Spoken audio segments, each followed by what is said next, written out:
tengo el siguiente invitado porque vamos a hablar de que el día, yo estoy seguro que es hoy, o esta semana, con respecto a que se conmemora un año más de lo que fue la erupción del Cordón Caulle. ¿Se acuerdan de eso? A mí me habían dicho si quería viajar acá al Caulle. Íbamos todo bien, pero me dijeron, no, vamos, llegamos en avioneta y todo, ahora ya está ahí, dije. ¿Ah? Eh, y se produjo una de las erupciones. Bueno, somos un país que estamos altamente.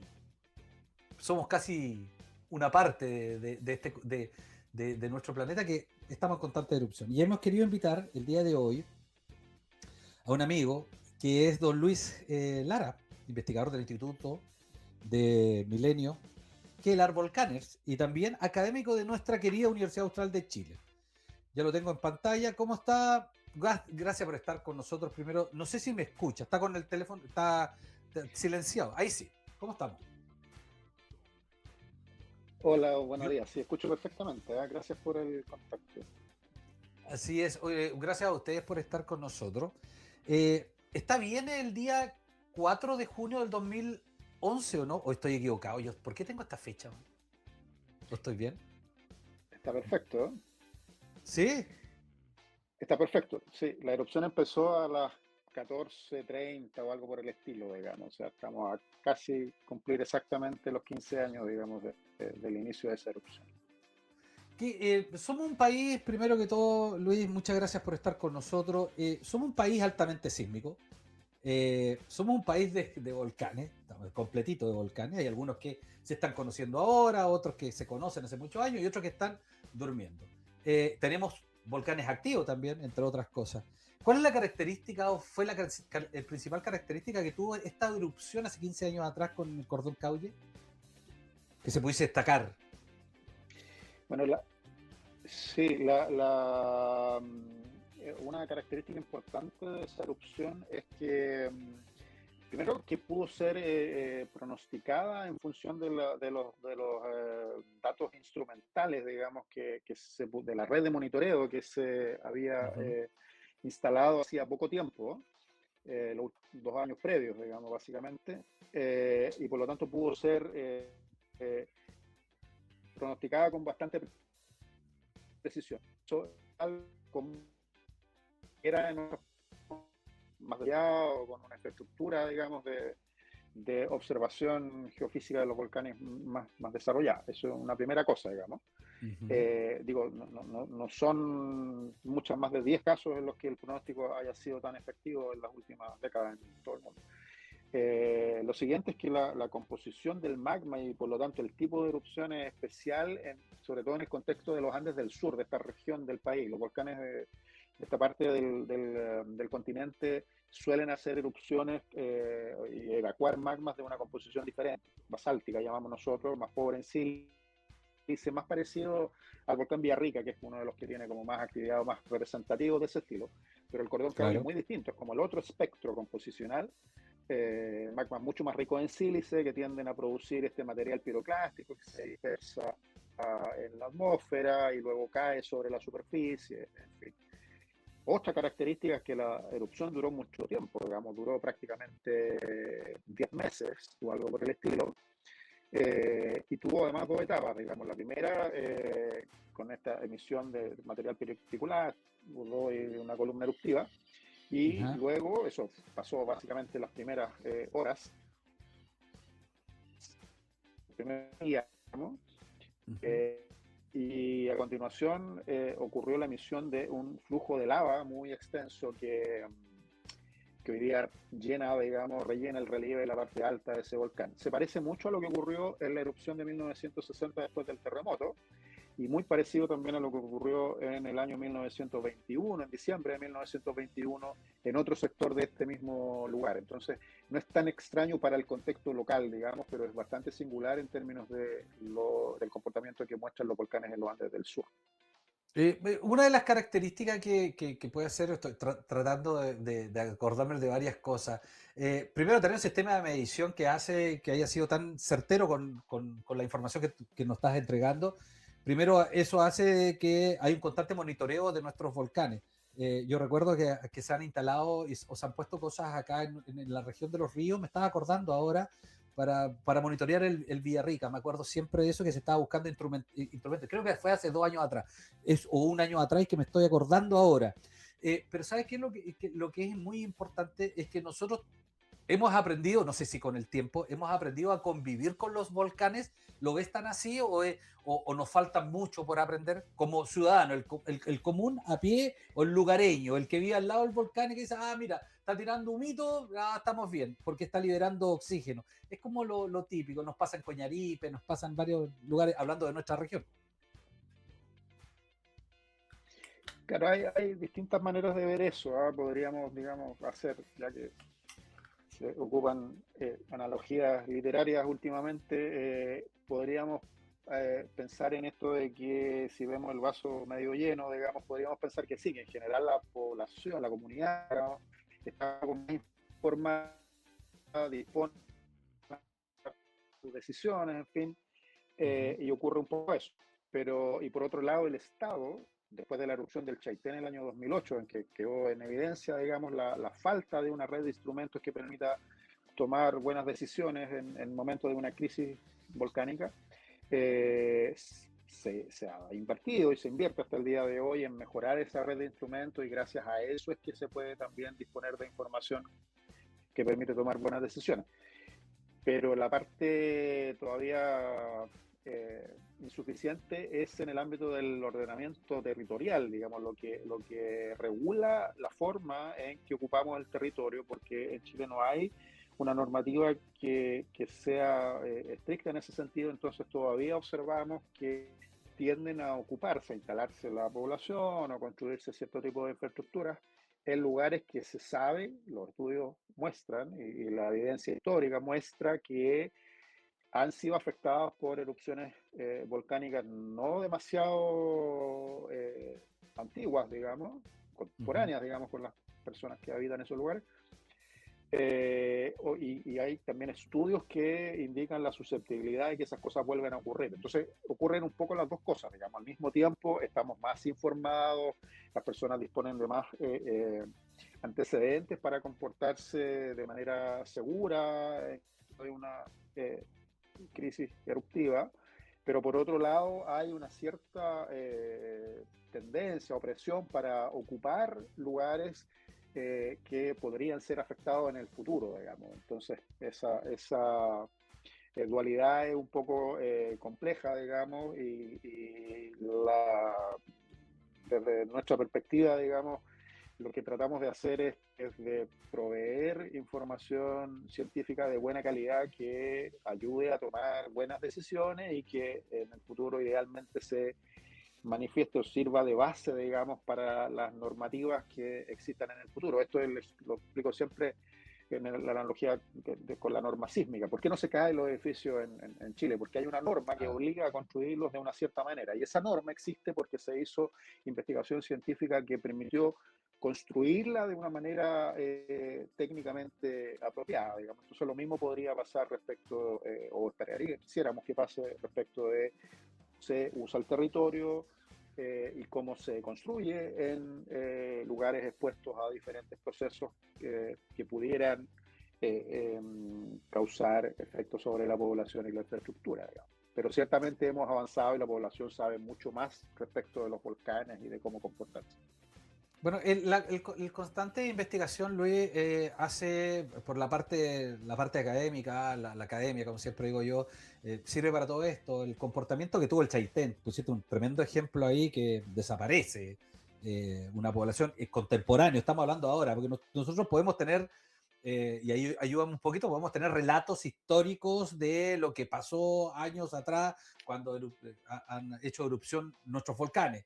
Y los caminos de lava, y son como historias míticas que te cuentan así del pasado, pero cuando tú tienes la erupción del Cauye, cuando tienes la erupción real del Chaitén, o colocar otros ejemplos en nuestro país, no hablemos de Islandia o de otro país que constantemente tienen presencia de erupciones, pero nosotros, esto es como el mejor relato que podemos tener para saber realmente la dimensión. Aquí hay una imagen maravillosa que Pilar me compartió de la NASA, del cordón del Cauye. Es impresionante cómo se despliega todo este humo, podríamos decir, estoy hablando desde la ignorancia, Luis, así que entiéndame, este humo que vemos que está volando. Este es lo más palpable que podemos con las últimas erupciones tener contemporáneamente, conocer realmente la dimensión para que ustedes puedan trabajar en la investigación.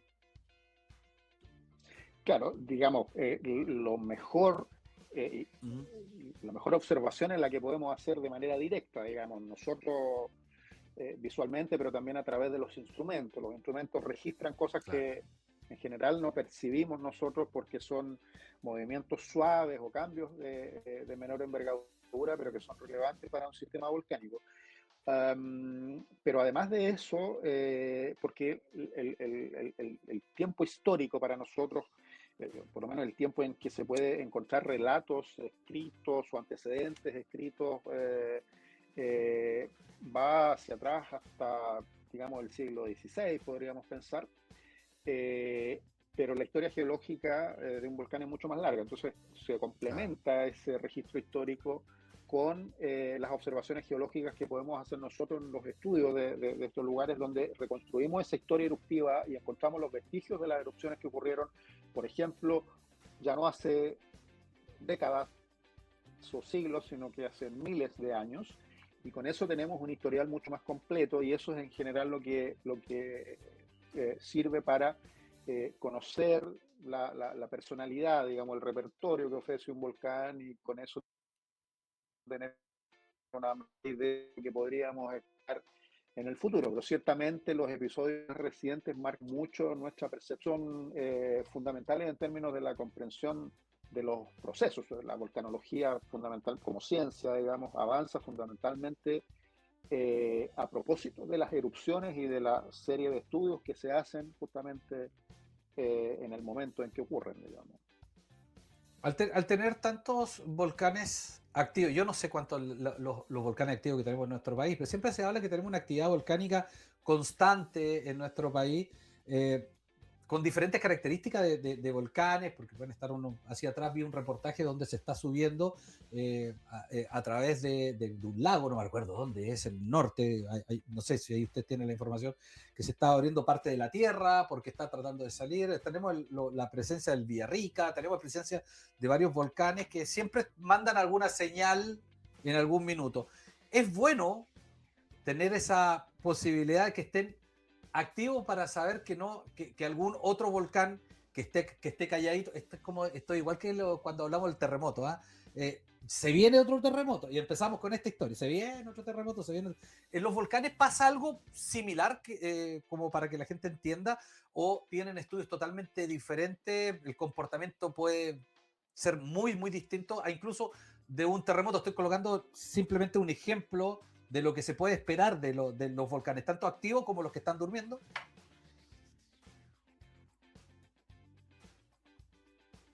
Sí, hay bastante similitud en eso, digamos, aunque los procesos físicos, digamos, las cosas que Uh -huh. ocurren en cada uno de ellos, terremotos, volcanes, son un poco diferentes. Tienen similitud en el sentido de que son episodios que ocurren luego de periodos de reposo, digamos, o tiempo en el que no ocurre actividad.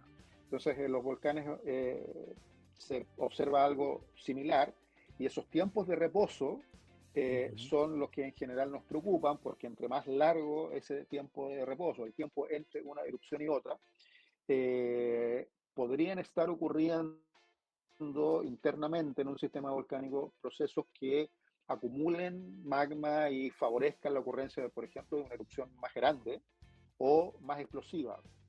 Entonces hay una cierta relación entre la duración del periodo de reposo y el comportamiento eruptivo y en ese sentido, claro, uno tendería a pensar que es mejor una situación, un volcán, digamos, que hace erupciones pequeñas pero con más frecuencia, porque lo estamos constantemente observando y de alguna manera está liberando su energía. Pero es un poco más complicado que eso porque además hay otras razones por las cuales se acumula magma Uh -huh. bajo un sistema volcánico. Entonces, para tener una idea de concretamente lo que está ocurriendo, es fundamental tener estas redes de instrumentos que hacen un seguimiento de lo que está ocurriendo y nos dan una mejor idea, más allá de la regla general que este proceso pueda seguir en el planeta, un diagnóstico de lo que está ocurriendo puntualmente en el volcán que se está monitoreando, digamos, porque aunque cumplen ciertas reglas generales, digamos, no se comportan exactamente igual uno y otro, ni siquiera un volcán se comporta siempre de la misma forma. Entonces, es necesario observarlo a través de estos instrumentos y eso es lo que en Chile se estaba haciendo de manera... Ahí, Luis, Uy, se nos cortó. Vamos a ver si se nos vuelve a conectar. Está re entretenida. No, vamos a esperar si se puede volver a conectar. Lo vamos a esperar. Ah, ya. Veamos si puede volver a conectarse, ojalá. Y bueno, dentro de esto es muy importante. Aquí lo tengo de vuelta. No, se me desconectó. Ahí entré con si Ahí puedes estamos de ingresar, vuelta, sí. ahí estamos de vuelta. Si te conectas, puedes también utilizar el celular, que también es fácil con el link. Así que, por si acaso, porque entramos con un delay bien largo ahí, pero si podemos, bacán. Todo bien.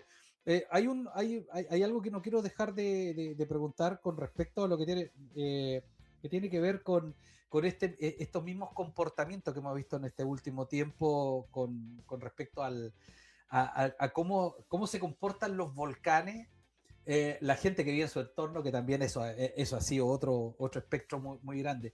El hecho de lo acontecido con el cordón Cauye, para acá, para la región de los ríos, ¿qué fue lo principal que se puede destacar, Luis, por parte de ustedes como academia, que le hayan podido suministrar a los estados? Son los estados los que se tienen que hacer cargo también de esta parte, pero hay una parte académica que es la investigación de ustedes. ¿Qué es el principal hito que ustedes pueden o que detectaron de acuerdo a las investigaciones antiguas que tenían o lo que podían haber hecho antes versus lo que les entregó esto el Cauye, que ha sido constante monitoreo en este último tiempo? ¿Qué crees tú que es lo más destacable?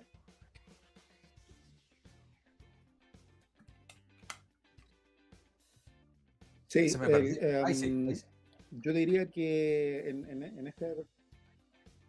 sí, en esta erupción, en esa erupción, Uh-huh. el Cordón Cabo ya hace 15 años, hubo varias cosas importantes. Por ejemplo, es la primera vez en que se pudo hacer pronósticos de la dispersión, de acumulación de este material piroclástico. Se sabía que eso iba a pasar, pero cómo, cuánto, en qué dirección. Es primera vez que se aplicaron modelos que permitían calcular eso con cierta precisión.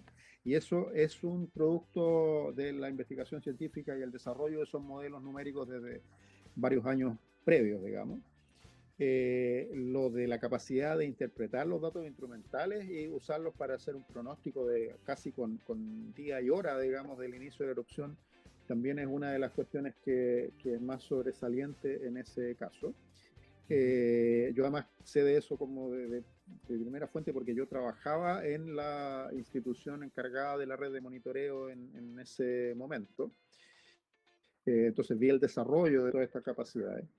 Y después que en los últimos años, desde la perspectiva de la investigación científica, la investigación básica, fundamental, eh, hemos podido saber varias cosas adicionales. Por ejemplo, el tiempo que toma el magma en viajar desde una zona profunda en la corteza o manto terrestre, varios decenas de kilómetros profundo, hasta la superficie, y que contrario a lo que normalmente se solía pensar de esos procesos, podían tomar, no sé, miles de años o millones de años, hemos encontrado que son bastante rápidos.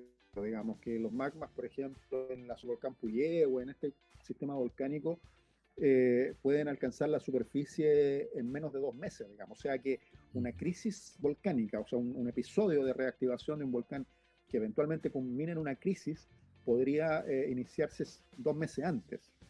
Más tiempo atrás a lo mejor simplemente no ha pasado nada todavía. O sea que es un proceso, parece ser un proceso bastante rápido, y eso cambia mucho la manera en que se interpretan los datos, se percibe, digamos, el desarrollo de estos procesos. O sea, ahí hay una cuestión importante. Ahora último estamos trabajando en entender cómo el sistema hidrotermal, toda esta agua y gases que circulan en la parte superior del sistema, Ujú. que producen estas fuentes termales o qué sé yo, se restablece después de la erupción, porque la erupción de alguna manera distorsionó todo el entorno, pero en 15 años prácticamente hemos regresado, no exactamente a lo que había antes, pero a una condición bastante parecida. Entonces, diría que esto de la velocidad con la que operan varios procesos geológicos relevantes es una de las cuestiones más novedosas como resultado de la investigación científica en los últimos tiempos, y eso debiera considerarse a la hora de interpretar los datos en un instrumento, monitorear la actividad de los volcanes y todo eso, porque es distinto estar observando un proceso que pensamos que va a durar eh, muchos años en culminar en una erupción, por ejemplo, a algo que podría estar iniciándose hoy día y culminar en una erupción, no sé, en 2 meses más. Digamos. Ahí hay un tema que no es menor, Luis, es que imagínate, yo no lo que acabas de entregar como información es tremendamente valiosa. Estaba hablando de que podía comenzar desde la profundidad de lo que puede hacer todo este cuento, puede durar un par de meses para lograr una erupción, entre otras cosas, la que conocemos nosotros. Y en eso mismo, el tiempo de preparación nos da ese tiempo de preparación de acuerdo a este monitoreo que ustedes pueden hacer. Por eso nos permite eh, prepararnos un poco mejor, que no sea que nos llegue y nos sorprende. No es que un volcán, y aquí te lo pregunto desde la ignorancia de un simple televidente, una persona no es llegar y que va a llegar y explotar de la noche a la mañana un volcán, sino que el volcán presenta características que nos va a decir en algún minuto, ojo, estoy activo y voy a disparar voy a explotar, explosionar, como dicen algunos.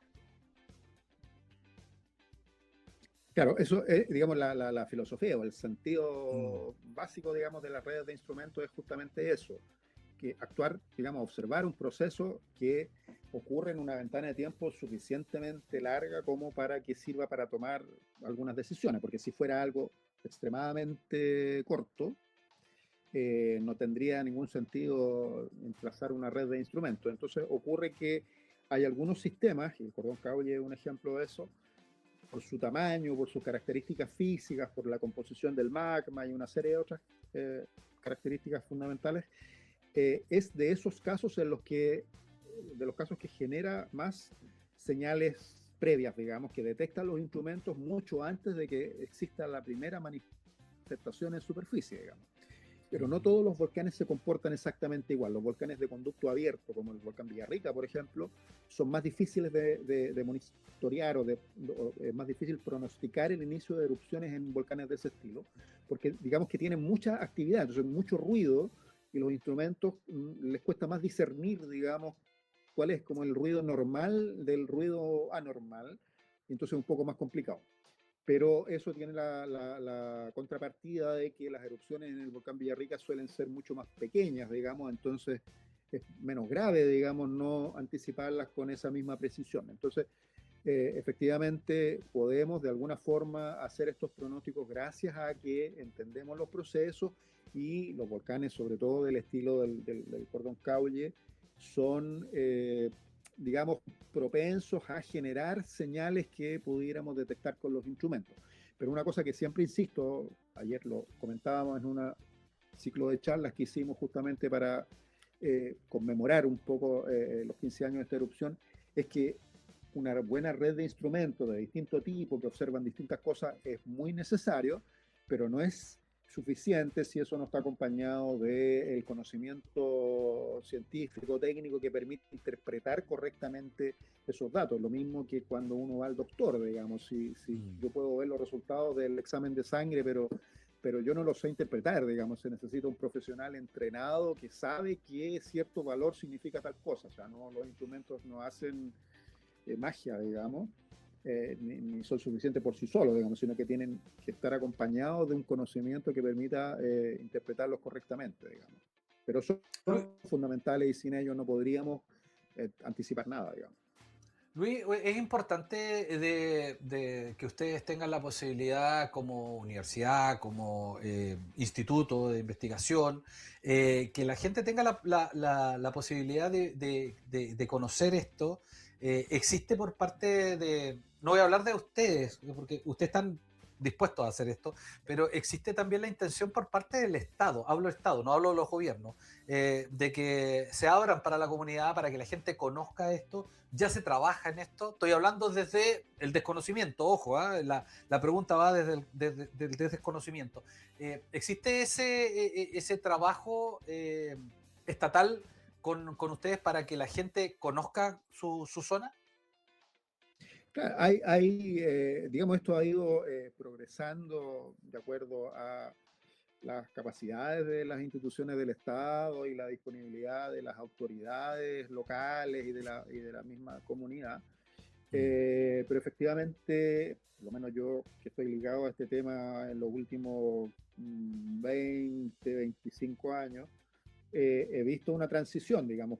Pongo un ejemplo, por ejemplo, en los años, hasta hace, no recuerdo, unos 10 años atrás o incluso menos, la información de la red instrumental era una información que no estaba abierta al público, uno no sabía, o sea, sabía lo que registraba la red de monitoreo por los informes o los reportes que generaba el observatorio volcanológico, pero hoy día esa información o parte de esa información se publica, digamos, y está accesible a través de la página web de esta institución, y eso ha pasado casi todo el mundo. Entonces, en general las instituciones del Estado han transitado desde una idea de que la información es reservada porque es sensible, porque se puede malinterpretar, porque puede que otro profesional interprete de una manera distinta a la que están interpretando ellos y diga otra cosa y los contradiga, como ese temor, digamos. O esta idea como de que tiene que haber una que ciencia, no hay necesariamente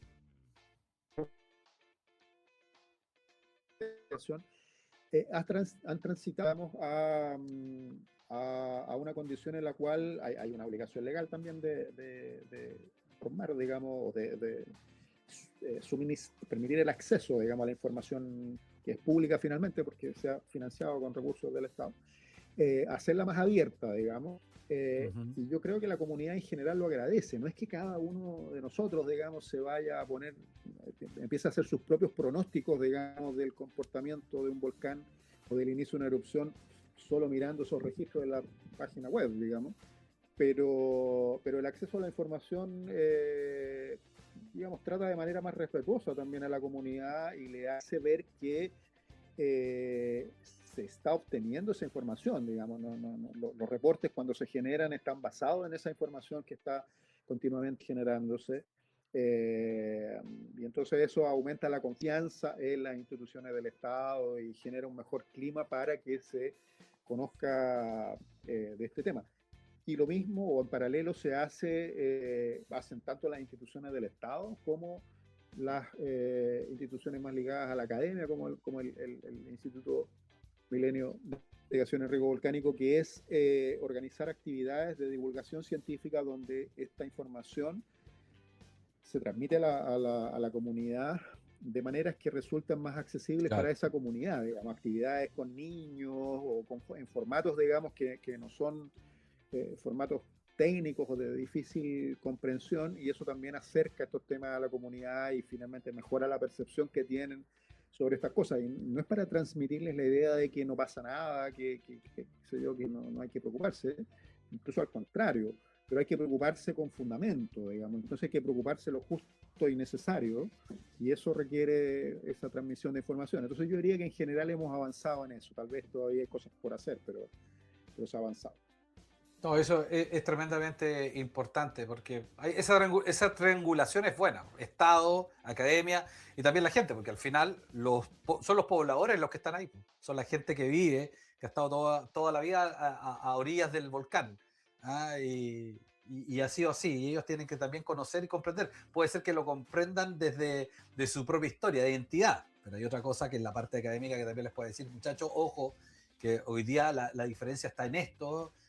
Dar cosas tan como así que el Estado se preocupa las vías de evacuación, también conocer también parte de parte de su volcán. Yo creo que eso también es importante. Y eso que quede abierto para la comunidad y que la comunidad también lo entienda, sin tanto tecnicismo, porque el tecnicismo de repente hay algunos que no todos lo comprenden.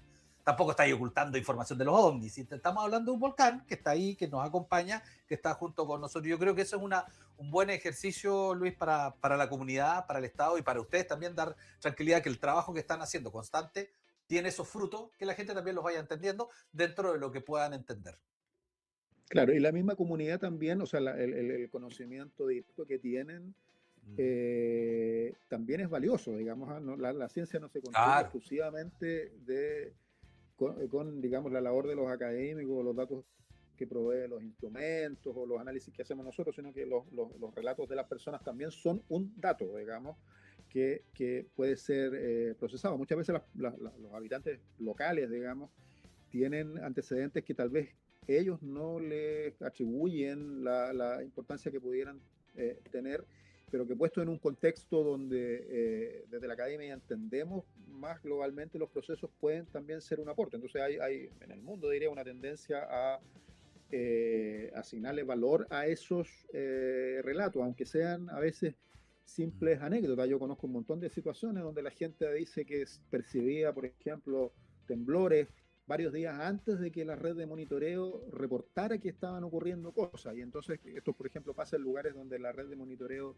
no es suficientemente densa, por ejemplo. No hay suficiente cantidad de estaciones para registrar o no hay directamente estaciones.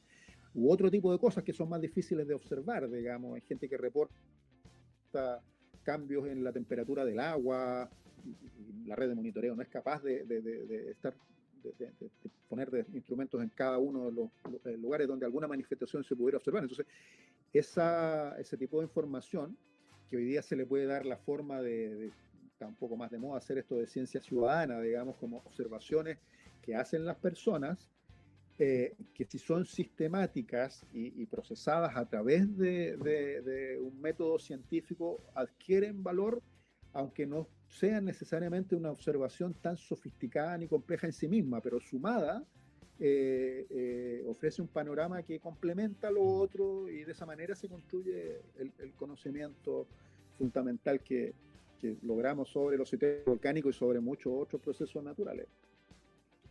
No deja de ser importante. Cada dato puede dar la importancia que le podemos dar de acuerdo a la cronología del tiempo. Y si ellos viven ahí, conviven, entregas información valiosa. La temperatura del agua, los movimientos que no se pueden percibir, por supuesto que construyen un tremendo relato a lo que puede hacer el trabajo investigativo, que se puede terminar incluso apoyando para las partes que tú bien lo dices, que no lo detectan los instrumentos, por dar un ejemplo. También puede ser una fuente valiosa para el crecimiento. Sin duda queda abierto eso, Luis, ¿eh? Sin duda.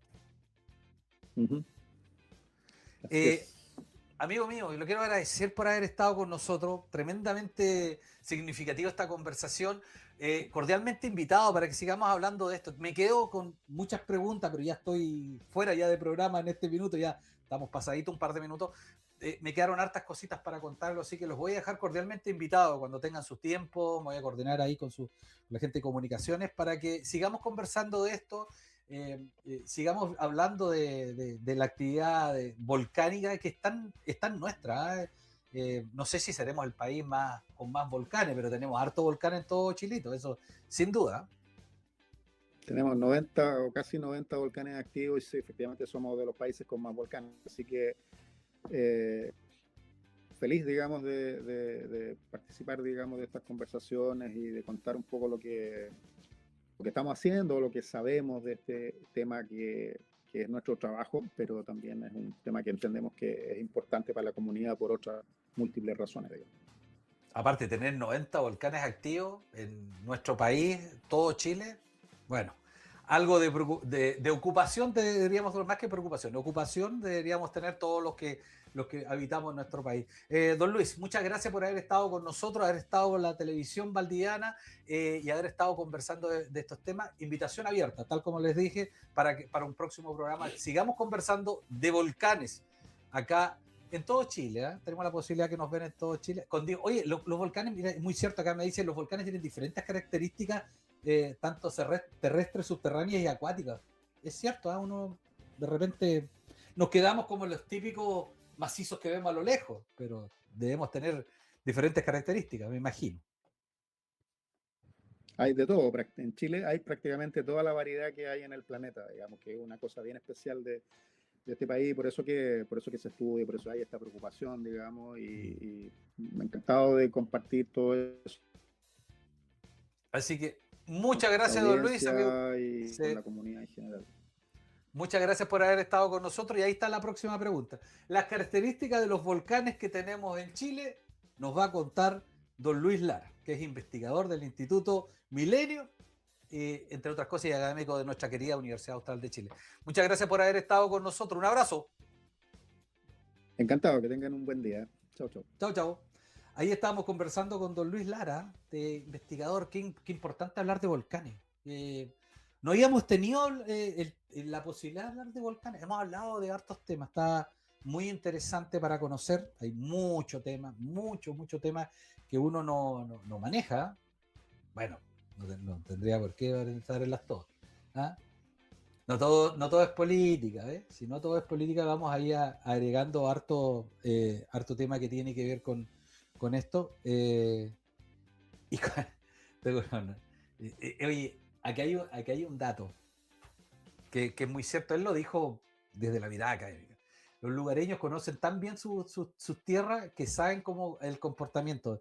Me lo dicen unos amigos de acá en Panguipulli. Me dicen la gente que están bien en torno al volcán del Villarrica, para el lado de acá, de la región de los ríos, Coñaripe, todo este cuento, me dicen, olvídate, saben cómo funciona, saben cómo reacciona. Lo que hay que tener claro es todas las políticas de Estado que hay en torno a eso para, en un minuto, de evacuar, de todo ni Dios lo quiera, para estar preparados. Deberíamos estar nosotros, bueno, los lugareños generalmente están preparados porque han convivido con su volcán. Ahora, ¿cuánto tiempo? Así que ¿cuánto tiempo puede estar descansando un volcán?